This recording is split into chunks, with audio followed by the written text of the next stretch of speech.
Hello everybody, I'm Phantom, and today I feel cheated! Those of you who have been following me for a while know that I am a fan of Dead by Daylight. I have streamed it a couple of times, and I've talked about it a couple of times. I've been playing it since the beta, so I've been playing it for quite a while. I've been playing it since there was one killer in the game. And I've been meaning to make a video because last month we got an announcement where we were basically told by the developers that we are going to be, for the first time in the game's history, getting a massive shakeup of the meta. This is definitely not the first time that they've come out and said that they're going to change something substantially, like when they added in hooks being able to respawn, when they added in the endgame collapse. All of that is interesting and all, but it really didn't shake up the base game nearly as much as this will. A couple days ago, they released a tweet saying that they're going to be reworking 39 perks and giving us the entire list of those 39 perks. Now, if you look at the video, if you look at the window on the left, I took all 39 of those perks and I put them on a list, and I was coming up with what I would do to change it and make it meta, me personally. And I'm literally one perk away from having finished it, and they already released how they're going to be changing all of them. They didn't give me enough time. I was going to make a video about this, so instead of making a video saying what I would do, I'm going to compare what I guessed will happen with what actually is happening. I have looked through most of this list already.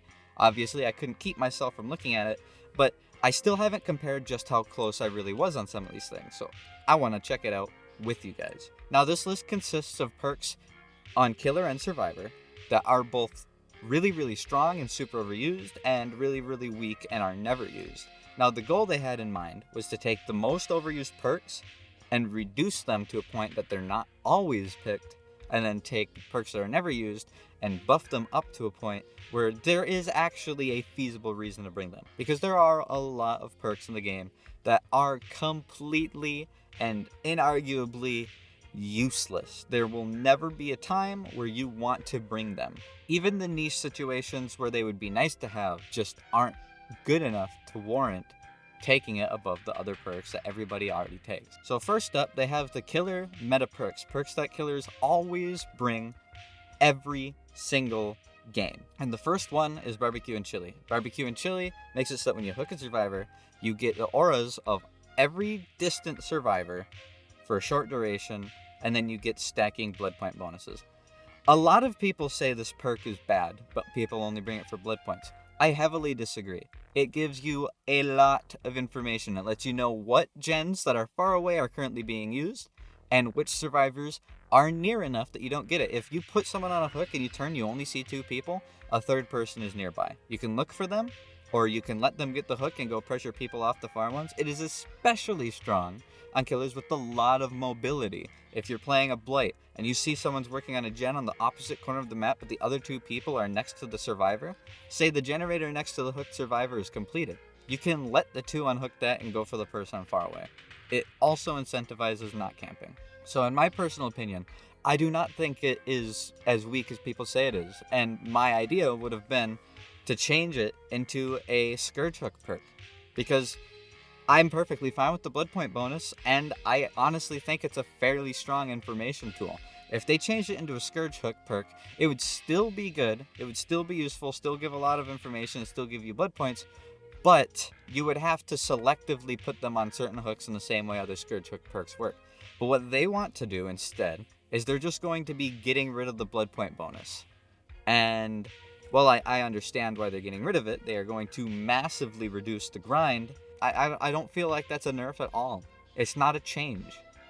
If we're getting the blood points anyways, people are still going to bring Barbecue and Chili. It is still a strong perk. As much as people want to say it's not, it is. Everyone uses it for a reason, and it's not just blood points. Even people who already have everything unlocked for the characters that they want still bring it. That would be like saying Will Live Forever is so good because of the blood points that survivors always bring it.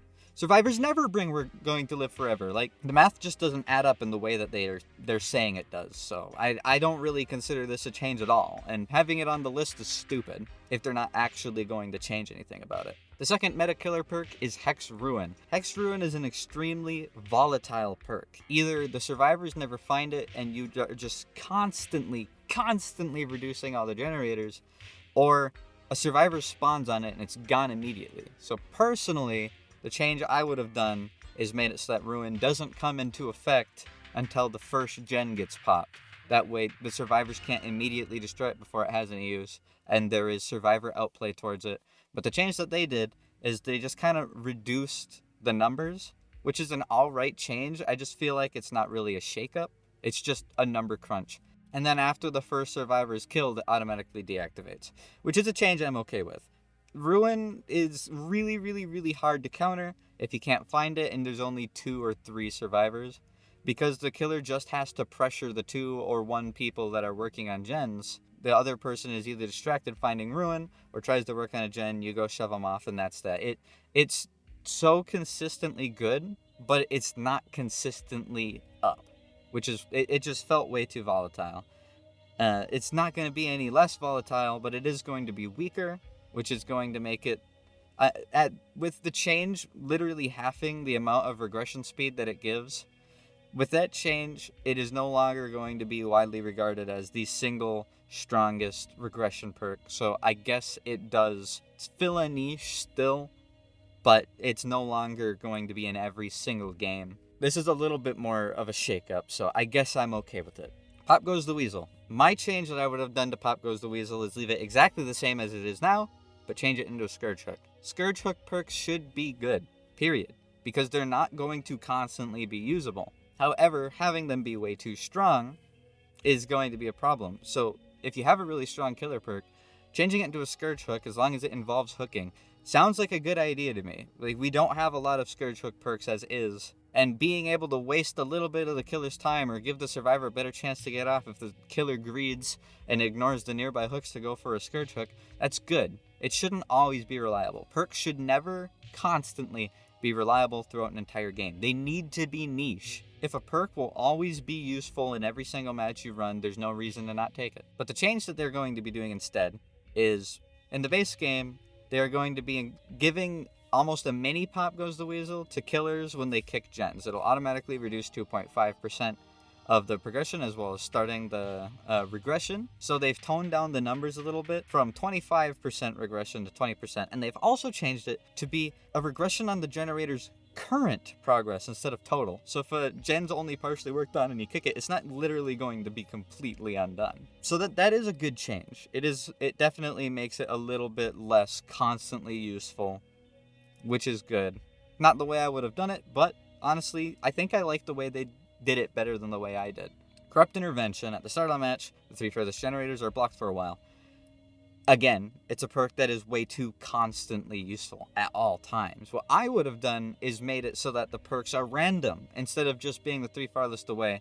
Because if the survivors spawn where they're usually going to spawn, which is far away from the killer, all the gens around them just get blocked. And now they have to find their way into the gens that the killer are already setting up protection against and are already patrolling.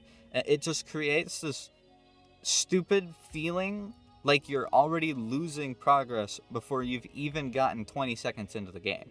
And a perk that reliably slows that down is a little bit too much. I would have made it random. I would have made the gens that get blocked off random, make it more volatile and less constantly useful.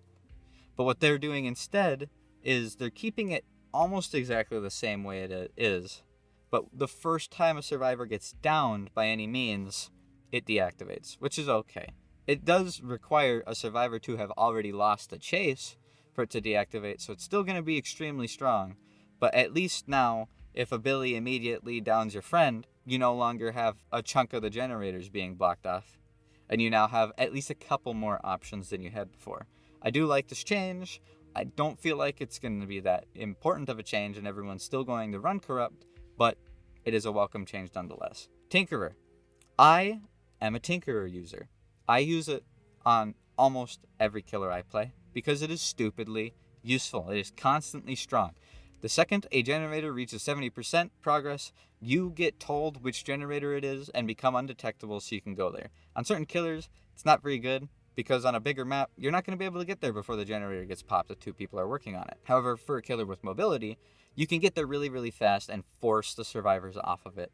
And then if you have something like Ruin or Call of Brine or Pain Resonance, you can actually chunk the progression back down below 70% and have it be used again.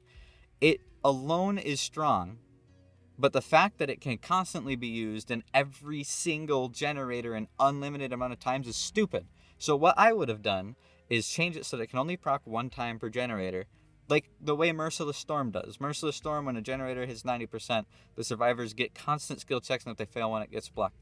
Tinkerer should be like that, and it looks like Behaviour agrees, because the change that they're going to be doing is making so that it can only pop one time per generator. I agree with that greatly. And they're also going to be changing it so that it no longer... Oh, I'm stupid. Okay, so what it's saying is now it takes 90 seconds to finish a gen instead of 80, so killers will have a couple extra seconds longer to get there. Inadvertently, it is getting a tiny buff because generators now take longer to finish, so you'll have more time, which I like, but it still only activates once per generator, which will be a huge leash on an already ridiculously strong perk.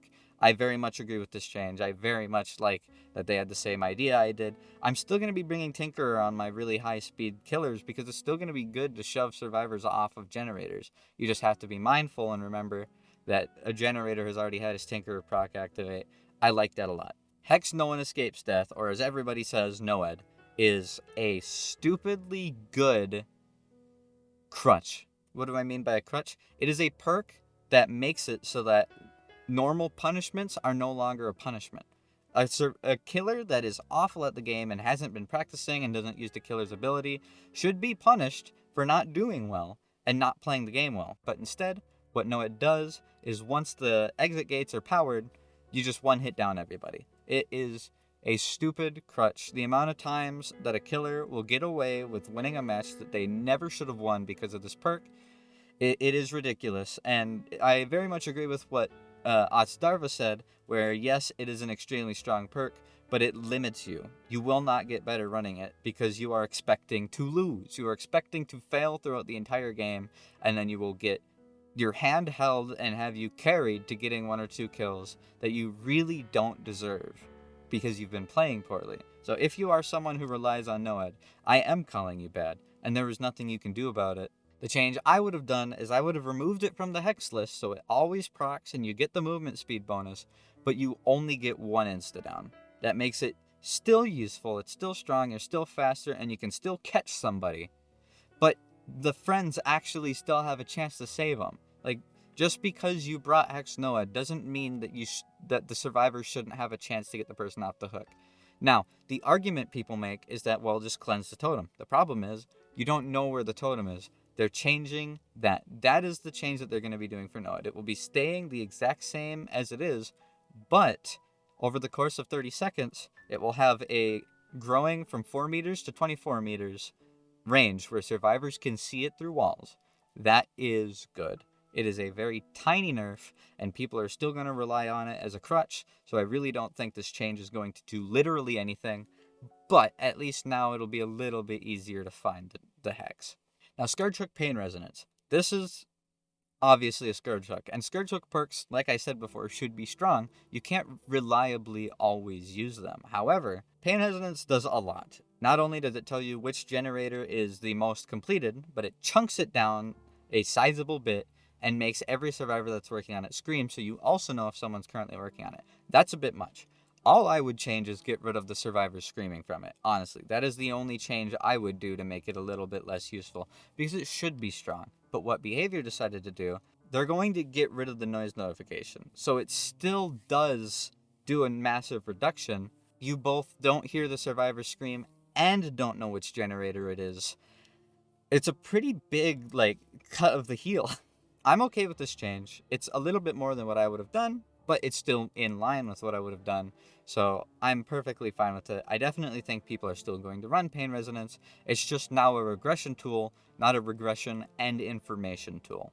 Now getting to the Survivor meta perks. Survivor meta has, for many years, been a second chance meta. The perks you bring are perks that give you another chance, even though you played poorly. And that is not what I think should be the way that perks work for survivors. Perks should alter your survivor gameplay, not just give you another chance if you failed. If you did a loop wrong, you shouldn't be able to just dead hard and get away with it.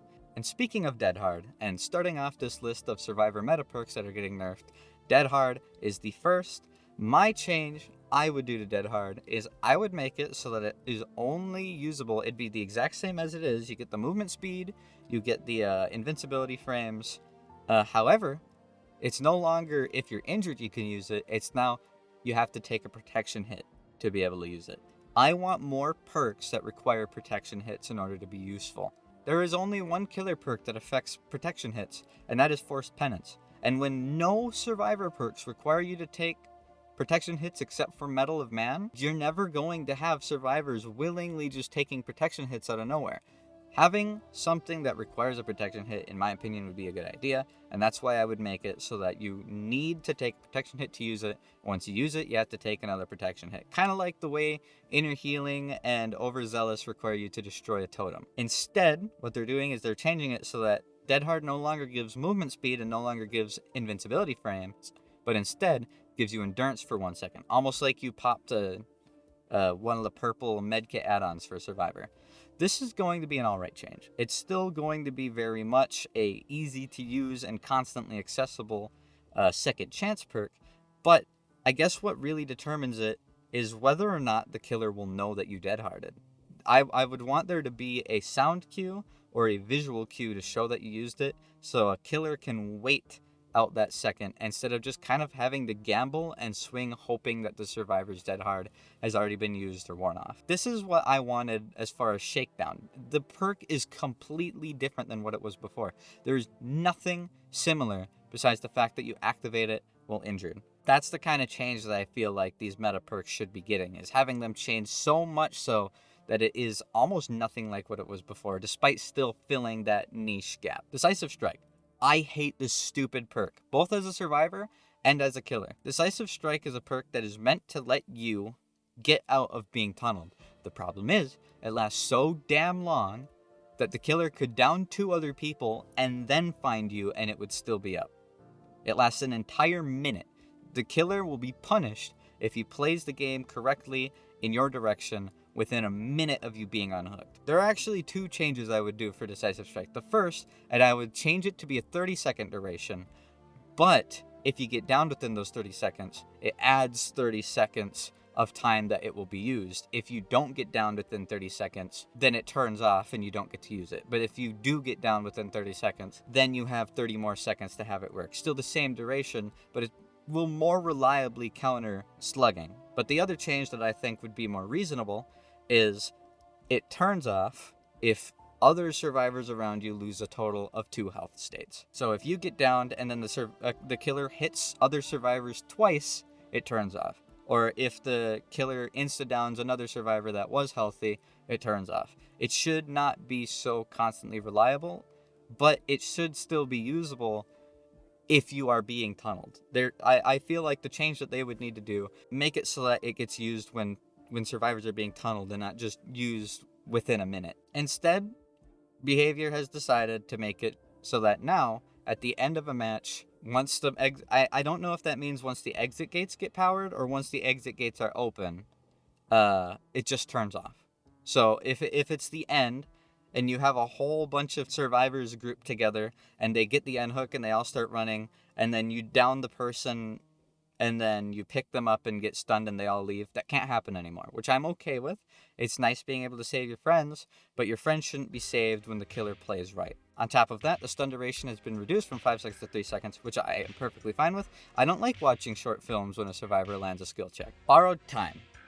Despite it being a meta perk, I would just make it base kit and then completely change the entire perk, and it seems like the devs agree. Things like Borrowed Time that punish camping should be constant. If I had my way, I would make it so that Borrowed Time is base kit, and I would make it so that if the killer is within 24 meters for longer than 2 seconds, the struggle meter stops going down on the survivor. They will no longer be going down. If the killer wants to face camp or really close proxy camp for the entirety of the time, you'll just never die on the hook. I would be perfectly fine with that.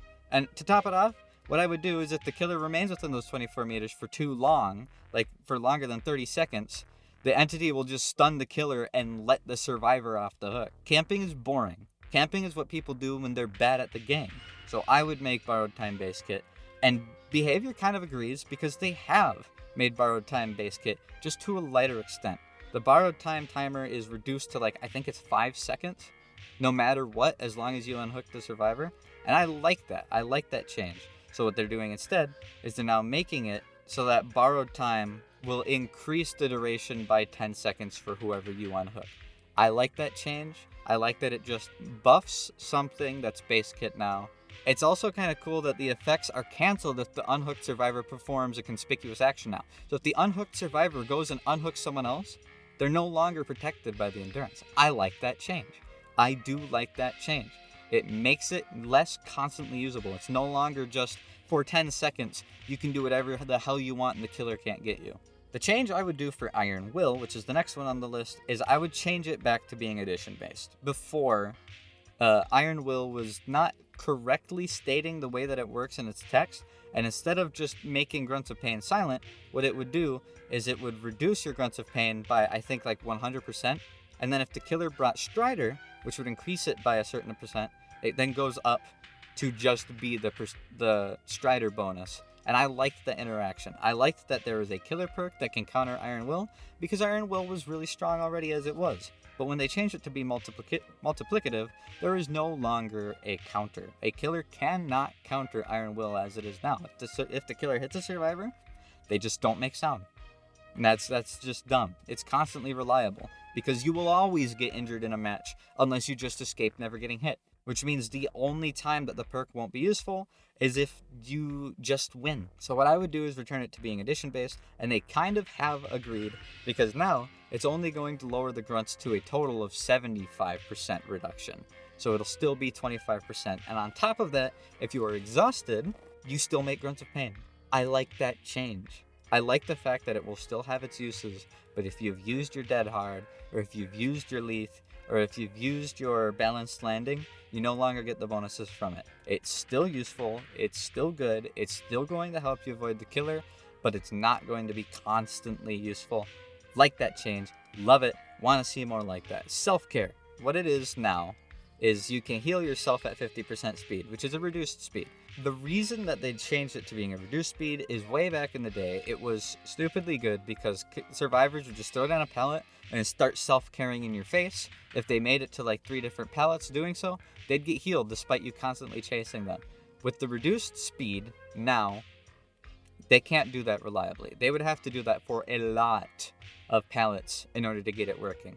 What I would do is I would change it back to being 100% normal self-care speed, but if you get interrupted by self-caring, you hemorrhage what you've gotten. Hemorrhaging is a debuff that the killer can give a survivor, where if they stop healing, the progression healing meter will just start depleting all the way back down to 0. That is the change I would do, is make it so that self-caring gives you hemorrhage until either it returns back to 0 or you are fully healed. And increase the speed so that survivors don't basically grief their teammates by sitting off in a corner self-caring for forever. On top of that, self-care had another thing with it, where medkits would deplete slower if you had it. I would get rid of that. I would move that to another perk that I will mention later. I would get rid of that bonus to self-care. Self-care should be good, but self-care shouldn't be something that you can use in the face of killers and shouldn't grief your teammates for using it. That's just my opinion.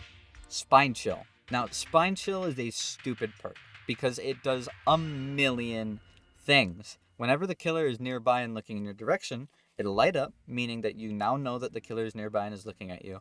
But on top of lighting up, it gives vault speed, it gives generator speed, it gives repair speed, it gives so damn much. And it has such a stupidly easy requirement to use, and that's having the killer look in your general direction. The killer is being punished for looking at you because of a perk that is constantly up throughout the entire match. That is dumb. What I would do is I would remove all of the flavor text and make it just a notification. I don't care about the notification part. It's the fact that you can vault faster, the fact that you can heal and do gens faster, that doesn't make any sense to me. Get rid of all that flavor text, get rid of the increased action speeds, get rid of the chance for skill checks, and instead just make it what it should be, and that's a notification telling you that a killer is looking in your direction. It'll still be useful. People who are immersed and not paying too much attention and don't have a lot of map knowledge will still get use out of it, and it is no longer a crutch that really, really, really smart survivors can abuse to bully a killer. the devs at Dead by Daylight slightly agreed with me. Now instead, it only goes off if the killer has clear line of sight, and it remains for a little bit after the killer loses line of sight for half a second, so that it doesn't flicker when the killer looks around, and it makes the action speed boost more consistent. I don't agree with keeping the action speed boost, but they're removing the vault speed bonuses from it. I'm okay with that. The vault speed bonus is the dumbest thing. Working on generators faster, healing survivors faster, those I'm okay with. It's the fact that you just vault faster. That's dumb. For M1 killers, it just makes the game harder. Just because you brought it. On top of making gens easier to do, and on top of all this other stuff, it's just way too much crap. It doesn't need to have that much crap in it. So getting rid of the vault speed bonus, I like. Me likey that. Now, the rest of the perks on this list are non-meta perks. They're perks that are alright, but aren't good enough to be used as often as the Dead by Daylight devs want them to be. Some of these perks are completely useless and nobody ever runs. Well, some of the perks are just kind of lacking and need a little bit of a push in order to make it useful. First up is Overcharge. Overcharge as is, if you kick a generator, the next time a survivor works on it, they'll get a difficult skill check. If they succeed, nothing happens. If they fail, the generator explodes and loses a little bit of progress. That is one of the worst kicking a generator perks in the entire game. There are other perks that will do massive negatives to the gen. This does almost nothing as long as you land the skill check, which is dumb. It should not be that way in the first place. I do not agree with it all. What I would do is, instead of just blowing up, failing the skill check incapacitates survivors working on it, as well as starts degenning the generator. In the same way that Eruption incapacitates survivors for 15 seconds, I would have Overcharge also do the same thing. And I would make it so that if any survivor works on the generator, before someone fails, every person who works on it will get it. So like, if the first person starts working on it and succeeds the skill check, a second person who starts working on it will get another skill check. And if all 2 or 3 or 4 survivors that are working on it succeed the skill check, obviously they all did the skill check, they shouldn't be penalized. But if anyone fails the skill check, the explosion will incapacitate everyone working on it. However, instead, what the devs are doing is making it so that when you kick the generator, over the course of 30 seconds, the regression speed will speed up from 100% to 400%, which means if nobody works on it, it will eventually just start massively losing progression. I like that. That is a good perk. It's kind of weird. I don't know how it's going to work with something like Call of Brine, which is a perk I use a lot. If it works with Call of Brine, maybe it'll be good to combine, because that will just really chunk down the regeneration if a killer kicks it and no survivors work on it. But I don't know. It's a nice change. I don't know how reliable it's going to be, so I guess we will see how reliable it's going to be. I also don't know what happens if you fail the skill check. I don't know if it'll still keep degenerating or not. Next up on the killer perks is Eruption. What I would do is buff the numbers on the regression if a generator pops, because getting Eruption to work reliably is almost impossible. If you kick a generator, cool, it's marked by Eruption, but if you don't down a survivor before it gets finished, it's going to do almost nothing. It just is a little bit of degeneration, and if survivors are working on it, they scream and get incapacitated, which is nice, but survivors have to be working on specifically the gens you have kicked when you down someone for it to be good. In the beginning, it's impossible to use. So as far as gen limiting perks go, it's one of the worst at the start, but it becomes good once you manage to secure a solid 3 gen and you can keep all generators marked with Eruption. Then it becomes kind of good. So what they're doing is kind of the same. They upped the number to 10%, which is pretty much the same number I was thinking. I was honestly thinking 15%. But 10%'s alright, that's still a buff. But they have massively increased the incapacitated effect. I like that change. I definitely like that change. Now, instead of being 5, 10, or 15 seconds, it is 15, 20, or 25 seconds. 25 seconds where the survivor can't work on any gens. That's so good. That's actually good. I'm going to be running this perk more often on one of my killers. Definitely. Now, Knockout. Knockout as is slows down a survivor's ability to heal themselves when you down them. on top of making them crawl slower, on top of making it so that if a survivor's not nearby, they don't see them. It's alright, but those things don't really do anything. If you plan on slugging, yeah, maybe it can be a little useful because the survivor can crawl less fast. That's it. It kind of counters tenacity, but with tenacity, they can still heal while crawling. So personally, what I would have done is I would have made it so that it stuns a survivor when they get down. Get rid of all the other stuff. Make it so that if you down a survivor, they don't get to move and they don't get to heal for 10 seconds. That way, they can't heal up a little. Like, it provides a direct counter to flip-flop and flip-flop based builds, and I like the idea of perks countering each other. It creates a rock, paper, scissors effect before the match even starts, and I like that kind of thing. I like there being hard counters for certain things, but you not always having them. Instead, what they've decided to do is make it so that they've just kind of buffed the numbers, if I'm being honest. They've just kind of made it a little bit nicer after you down them. And having the reduced recovery speed is definitely going to be nice because it makes it so that it'll take longer for a survivor to either pick themselves up or be fully picked up by their friends. I don't think it's going to be very strong, and I don't think anyone's going to run it, but at least now it has a little bit more to it, so maybe if the build permits it, it can be more useful. Phobia, the fear of clowns, is a killer perk that makes it so that survivors within your terror radius heal slower.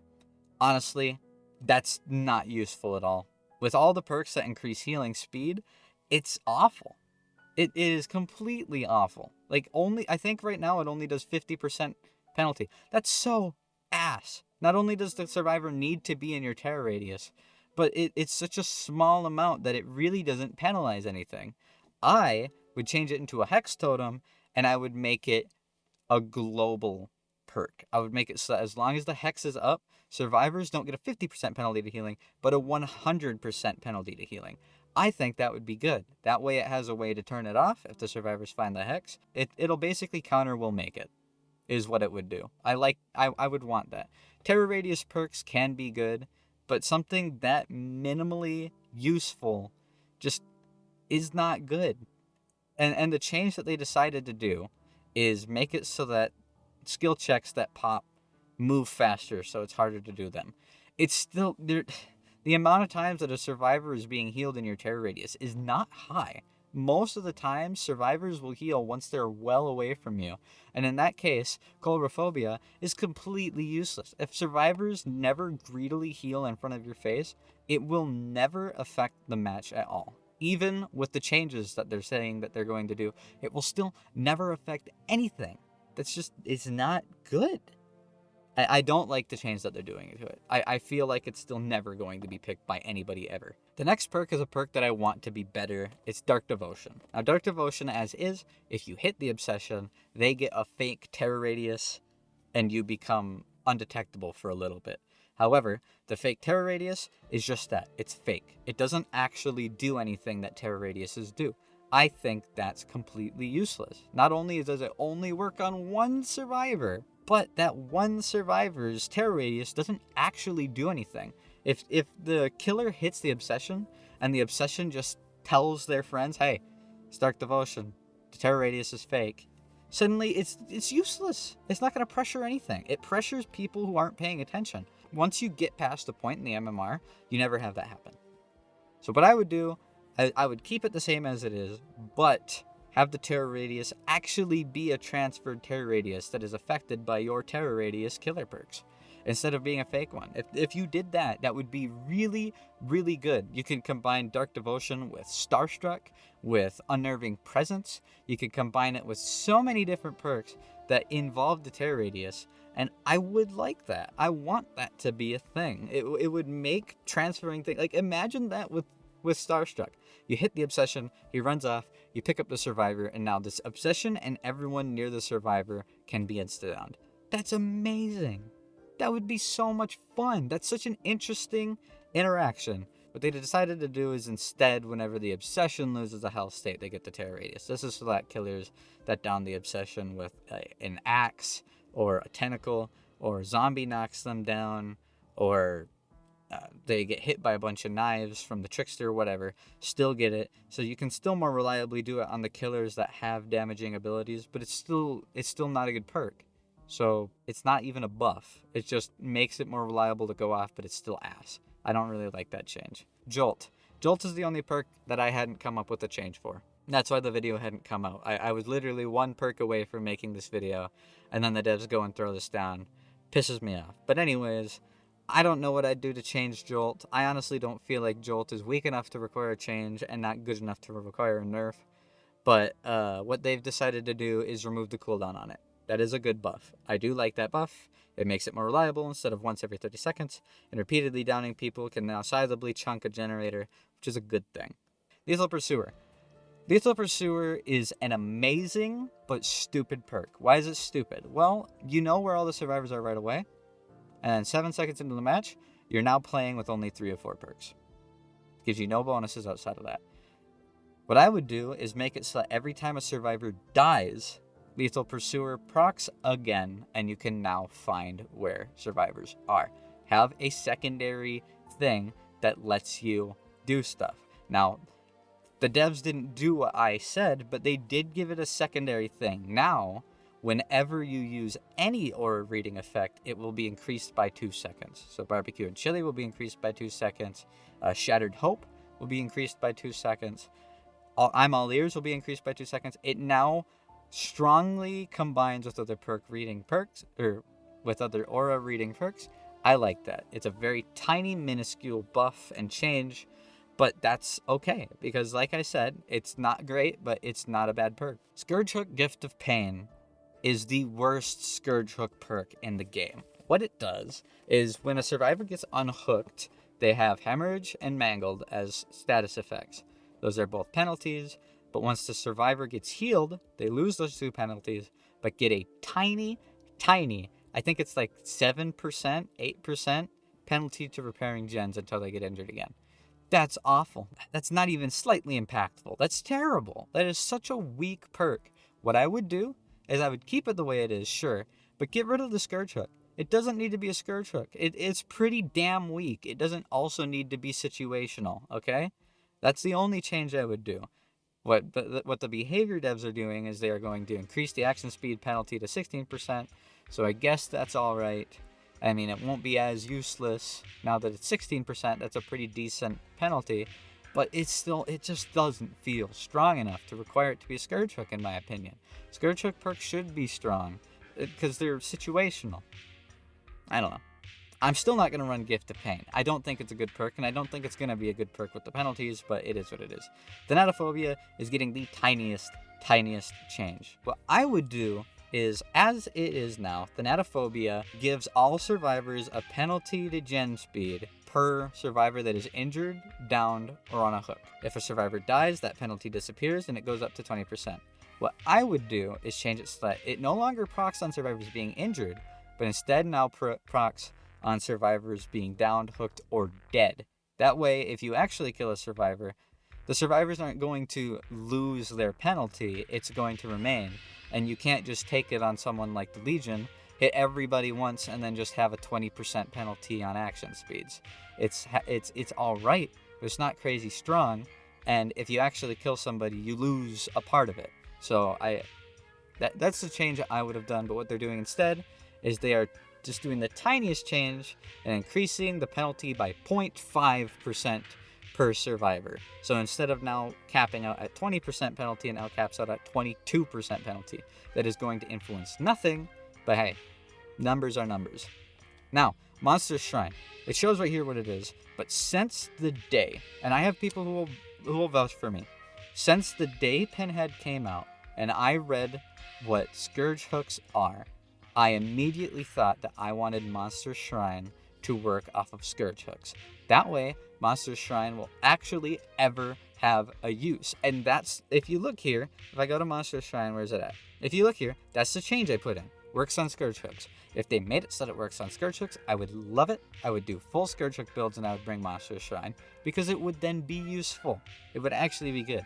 Dead by Daylight's devs have one-upped me yet again with a change so big for Monster's Shrine that I am definitely going to be running it on every single killer that I use Scourge Hooks on. Not only does it work on all Scourge Hooks, but it converts every hook in the basement into a Scourge Hook. That's so good. And on top of that, it is a much higher number now. A 20% faster entity progression while on a Scourge Hook or in the basement? That's huge! But it's only if the killer is not within 24 meters, which is perfect.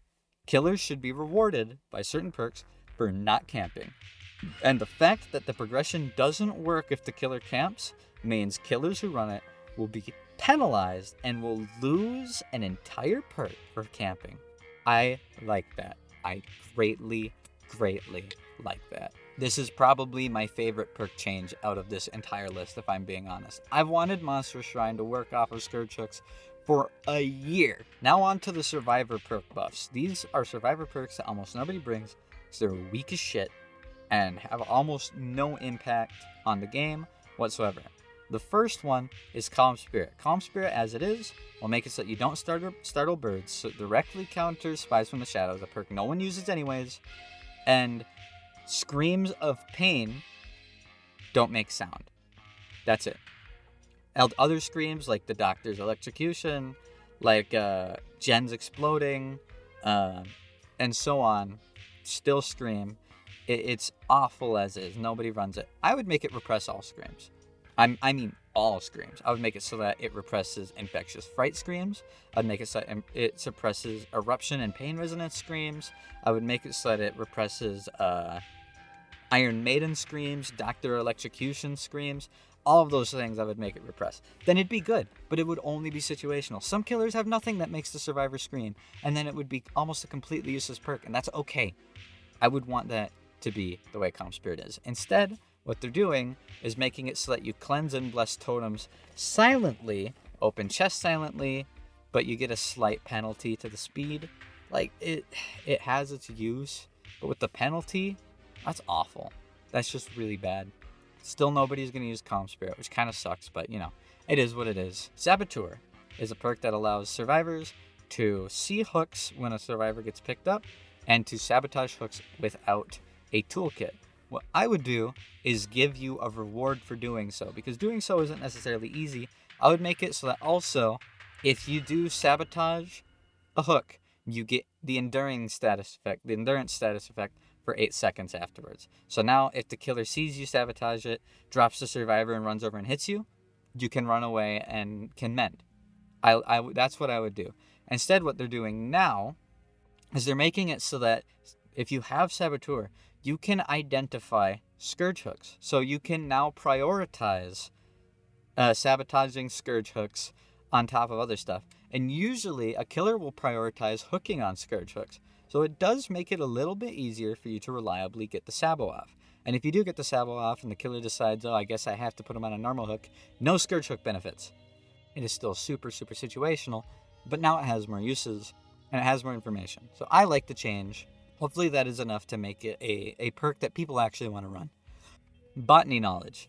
Botany Knowledge increases healing speeds by 11, 22, or 33%. The buff that Dead by Daylight's devs are doing is increasing it from to 30, 40, and 50%.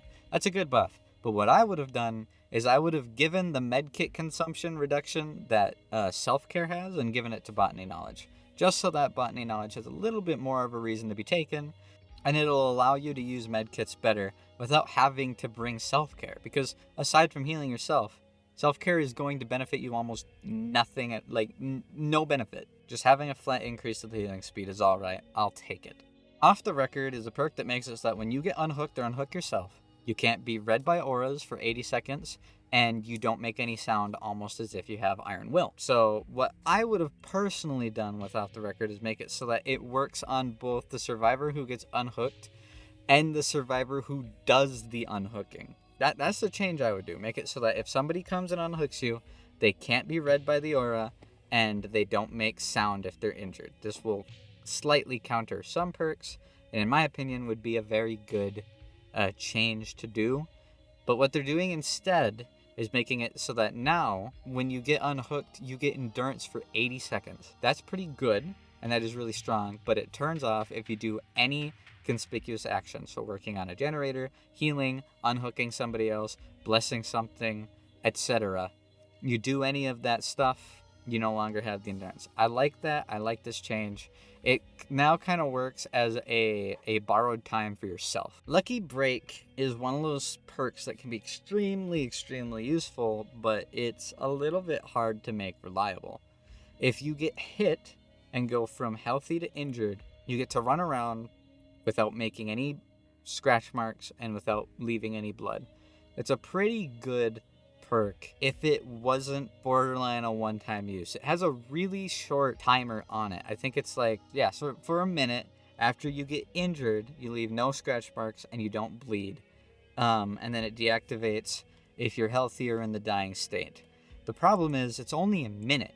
So if like you run the killer for 45 seconds or something, or you get healed in 40 or 50 seconds, well, it might be able to be activated again. It's activated for such a short time. What I would do, honestly, is make it so that it pauses when you aren't being chased. Like, the second you are out of the killer's range and are no longer being chased, you now leave scratch marks and blood, and the timer gets paused so that you can use it more often. That is the change I would have done, but what the Dead by Daylight devs have decided to do is make it so that you can recharge it, which is an interesting idea, and an idea I kind of agree with. Every second you spend healing another survivor will increase the duration of Lucky Break by 1. So if you spend 20 seconds healing your friends, you now get 20 more seconds of Lucky Break. That can make it actually pretty good. It incentivizes you to help your friends, and it gives you a reward for doing so. So I actually think I like their change more than I liked the idea I came up with. Pharmacy is a perk that nobody ever runs. What it does is you open chests faster, and the first chest you open guarantees a med kit. One med kit, that's awful. Hattie just came out with a perk that lets you get a flashlight from every single open chest. Pharmacy should do the same. I would change it so that if you rummage through a chest, you get a med kit instead of just one guaranteed med kit. That way, you can get a whole bunch of med kits throughout the entire match. I definitely think it would make it better without making it overpowered. What they're doing now is making it so that when you are injured, you guarantee a emergency med kit when you search a chest so you can heal yourself. And it can happen multiple times, so that's all right, but still you have to be injured to get it, which means the killer needs to stop chasing you, and you need to find an unopened chest. I personally would have liked my change better. The fact that we have other perks that let you rummage makes me confused as to why Pharmacy wouldn't. Soul Survivor is a perk that makes it so the killer has a harder time reading your aura as your friends die. Now, the reason it's ass is your friends have to be dead. You have to lose teammates in order for it to come in. And just having less aura reading is not good enough to be worth it. So what I would do is I would change it so that instead of it being based off of friends who are dead, it'd be based off of friends who have reached Death Hook. If they have 2 little ticks next to them showing that they'll die the next time they get hooked, you get the Soul Survivor bonus. I personally think more perks should do stuff based on whether or not you're on Death Hook. What the devs have decided to do is make it so that you now also get a 75% increased generator repair speed, as well as exit gate and hatch action speed increases by 50%. But they're only active when you're the last survivor standing. This could be interesting. It could let you finish a gen and get the gate when you're the last person alive. It's very situational, but there have been many times where I'm the only person alive at the end, and it just becomes a race for the hatch. Whoever finds the hatch first wins, because you can't get the doors open as a survivor unless the killer doesn't patrol them, and when you're the only survivor, the killer's going to be patrolling them. Now, Distortion, I've wanted to have changed for a while. Having only a couple tokens makes it not crazy good. Like, it's still good, but it runs out. If a killer has a lot of ways to read your aura, it's gone so fast. Personally, I think it should recharge charges by finishing gens, and potentially even by finishing a heal action on teammates. The devs kind of agreed with me. You get 1 more token for every 30 seconds you spend within the killer's terror radius, which is a different thing than I had, but it's still a way to regain tokens, and I do like that. But 30 seconds in the killer terror radius seems like a long-ass time. So I don't know how useful that is going to be in total, how often that's actually going to go off. But if it does go off, that's value. That's half-decent value. Lightweight is one of the oldest perks in the game, and what it does is it makes it so that your scratch marks are on the ground less long. What I would do is I would keep the scratch marks on less long, But personally, I would make it so that the scratch marks can't show up on walls and on trees and on rocks. I'd make it so that they can only show up on the floor. That way, if you're running really far away, the killer's not going to see a scratch mark on a tree, or a scratch mark on a rock, or a scratch mark on the side of a building, and know you're over there. It'll make it so that the killer has to be close enough to see it on the floor in order to notice it in the first place. And what the devs have decided to do is make the scratch marks more sporadic, so it's harder to track. It'll be a wider area, so the killer just kind of gets this big area and doesn't get a direct arrow telling them where you are. And also makes it so that the scratch marks fade sooner. I think they got this backwards. I think it's meant to be 3, 4, and 5 seconds sooner, not 5, 4, and 3 seconds sooner. So, I don't know. Mistypes happen. Typos are a thing. This will be a half-decent change. It's just, I don't know. The fact that it'll be more sporadic means the killer is going to see it if you run easier. Like, if you run and the killer's not on you, the killer's going to see your scratch marks from farther away because they're going to be wider. Unless that's not what sporadic means. So, who knows? We'll see. We'll see what it actually looks like when the perk gets updated. Deja Vu is one of the least used perks in the entire game. What it does is at the beginning of the match, and every time a generator gets done, it'll tell you what the 3 closest together gens are. Now what this does is it helps you keep yourself from being 3-gened. But the problem is, it's only up for a little bit. The change I would do is make it permanently up. That way survivors who do need to use it to help them know what generators are the closest together and avoid being 3-gened when they don't really know the maps, can use it more reliably. It'll be up more often. It'll be less based on your memory. And I honestly don't think having it permanently up would be strong at all. I still think it would be a relatively weak perk, because it's just a little bit of information that doesn't really help you against the killer. It just helps you if the game is going to end up getting into the late game phase. What they've decided to do instead is make it so that it will now also give you a 5% repair speed to the generators that get revealed. It's alright. 5% isn't a lot at all, so I don't think it's going to change much in any way. I mean, I guess technically if a bunch of people have Deja Vu work on those gens, it'll get repaired faster. But even then, it's still not too big of a buff. It's just not that strong. No One Left Behind is a perk where once the end game collapse starts, you unhook friends faster and you heal friends faster. The amount of times that you're going to unhook and heal your friends during end game collapse is not a very high number. It requires your friends to both be alive and be injured near you in order for you to actually get any real value out of it. So personally, I would change it from being endgame collapse to being used on survivors on death hook. If a survivor is on their death hook, you'll unhook them faster and you can heal them faster instead of it being during the endgame collapse. That's what I would do anyways. That's what I would do. But what they've done is instead, it now also grants a 7% movement speed bonus to survivors that you unhook, so now they're even faster, and activates the other effects when the gates are powered rather than when they're open. So once the last generator pops, No One Left Behind activates. It'll be more easy to use more often, so that's an alright change. I still don't think it's going to be used very often, but who knows? A buff's a buff. Can't complain about it.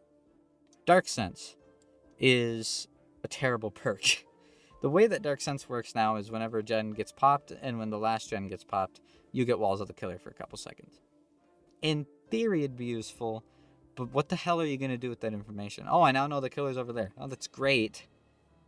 Your friends could have told you that over intercoms. Like, it's just not too great. So what I would have done is I would have made it so that it does more. When a gen pops, you'll not only know where the killer is, but you'll know where totems are, you'll know where bear traps are, you'll know where pig boxes are, you'll know where possessions, like things that are classified as the killer possession, will be. I personally think that would be a good change. Instead, what they're doing is making it, when a gen gets powered, it'll activate, but it'll only give you the walls if the killer comes within 24 meters of you. That doesn't sound like it's a good buff, but hear me out. Having it only activate when the killer comes near you means you will have guaranteed information. You will have guaranteed information if the killer comes over to disrupt you. Personally, that could have a lot of use. Like, it's niche, but the amount of times that that'll come into use will be big. You will know that the killer's coming to stop you on the next generator you're on because you will see that the killer's coming. And with the nerf to Spine Chill now requiring direct line of sight, it will now be a much more reliable way to know that the killer is coming to fuck your shit up every time a generator pops. The next survivor perk is Tenacity.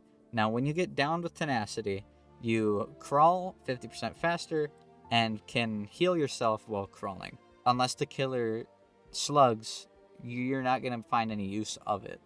What I would do is I would completely change it. I would make it a completely different perk. Being able to crawl faster and pick yourself up while crawling is... it's not impactful enough. I would pretty much just get rid of Tenacity and instead make it so that if you get downed, instead of crawling faster and healing faster, I'd make it so that you get like 3 or 4 seconds where you can do stuff and then you go down. So if the killer downs you, you can run over, unhook your friend, and then go down. Or if the killer downs you, you can finish the gen and then go down. I would like a perk like that because Tenacity just doesn't have a lot of use. And I feel like if they add a bunch of numbers to it, it's going to end up being a little too overloaded.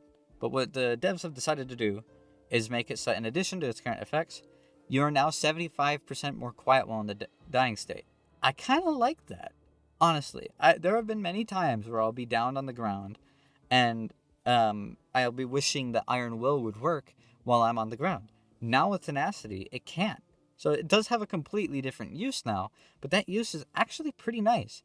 Because the killer not hearing you means if the killer comes back for you and you're somewhere else, they're going to have to physically find you instead of just listening for your loud-ass grunts of pain. Hope is a survivor perk that can save your ass, but has so many requirements for it to be useful that it almost never is. What Hope does now is when the last gen gets powered, you get a movement speed boost for a while. I would make it so that it instead, it basically stays the same as it is, but you also get that movement speed for like 8 seconds every time a generator gets completed.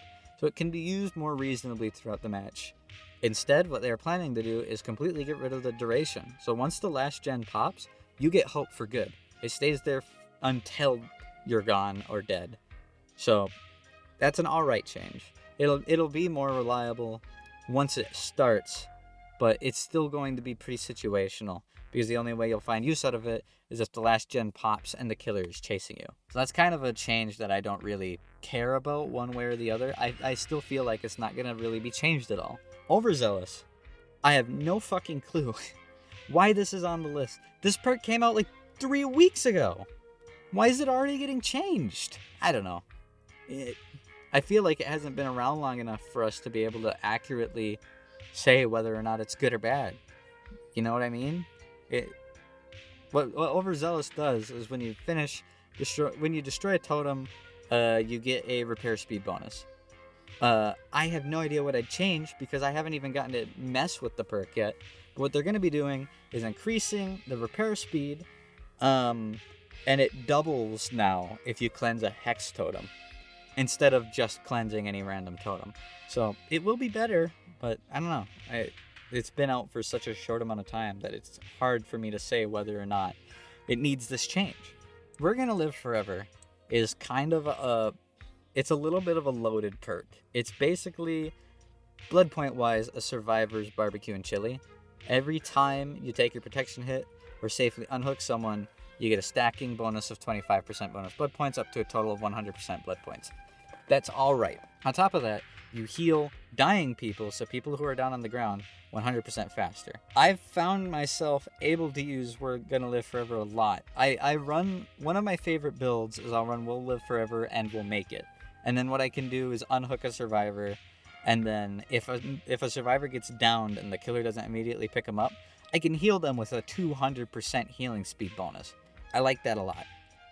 What I would honestly do is get rid of the blood points and change it into making it so that if you take a protection hit on top of getting the healing speed on someone who's down, make it so that if you take a protection hit, instead of going down by the protection hit, you get endurance and you instead get a deep wound. That's what I would do. I want perks that give you more. I said it earlier, but I want perks that involve taking protection hits more than what we have now, and I feel like that would be a way to achieve that. Now, the devs agree with the blood point thing, getting rid of the blood point bonus. They're replacing the blood point bonus with making it so that the tokens that you get from safely unhooking and taking protection hits now give you the ability to give the person you pick up endurance. So it kind of gives your friends Soul Guard. in a way. If you pick up somebody who's downed after safely unhooking or taking a protection hit, they'll get endurance for 10 seconds. I'm okay with that change. I'm still going to be running We're Gonna Live Forever because it has the heal people that are downed. I'm still a little bit salty that they released all this information so damn quick before I could make a video about it. But hey, this video is like an hour long, so I got to speak my piece. I'm very excited for this stuff. I am very excited for this stuff. This is going to mark the first time in Dead by Daylight's history that they do a massive shakeup of the meta of the game. They have done many, many updates in the past where they do something like the endgame collapse change, or they do something like the hook changes back when they made it so that the hooks now respawn. But this will be the first time that we really, really get a major shakeup, which is going to be important for the game. I have for a very long time wanted the devs to stop doing all these stupid random tiny changes and just be like, okay, we're going to take 4, 5, 6 months, and we're just going to take all the changes that we would do and combine it all into one big, nice, happy patch and really shake things up. Because it's impossible to shake up the meta doing one perk at a time. The way the meta works now is survivors have so many perks that give them second chances that it makes it really hard for the killer to slow the game down enough to win. So that ends up making it so that the most meta killer perks are perks that slow the game down. Things like Ruin, things like Pain Resonance. So if the devs were to nerf the Survivor Second Chance perks, then the killer perks that slow the game down would become way too strong. And vice versa, if the devs were to nerf slowdown perks, the Survivor perks that give them a second chance and make the game harder for the killer to close would become way too strong as a result. So the only reasonable way that they could reach a happy middle is if they change both at the same time. So this big 39 perk Shakedown is exactly what they needed to do. This is going to breathe new life into the game and is going to change the meta drastically. Things will be changed to a point that people who already know everything will have new stuff to learn. There will be things to change. People will actually feel like they can run other stuff because now Borrowed Time is basically base kit.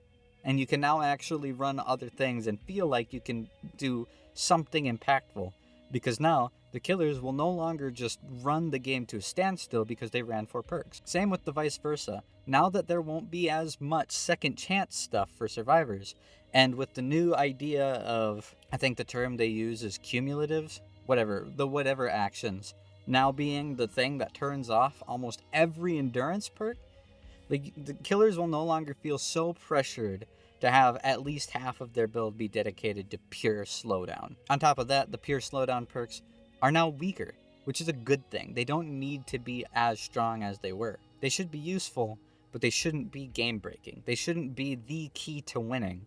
They should be something that helps you win, not makes you win. The killer winning should be based on the killer's ability to properly run loops, to properly find survivors and pressure them off of generators, and to use their ability to close out chases or lock down areas. When the perks are more influential than the ability, the perk is too much.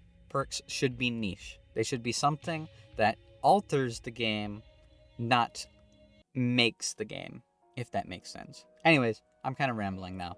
I'm glad I talked about this. I was planning on making a video about this, but they threw the shit out, so they kind of rushed me. I had to make it fast because everybody's making videos about it, and if I don't make it quick, and if I don't get this uploaded relatively soon, nobody's gonna watch it. So I'm gonna end the video, and I'm going to go edit it right now. Bye-bye.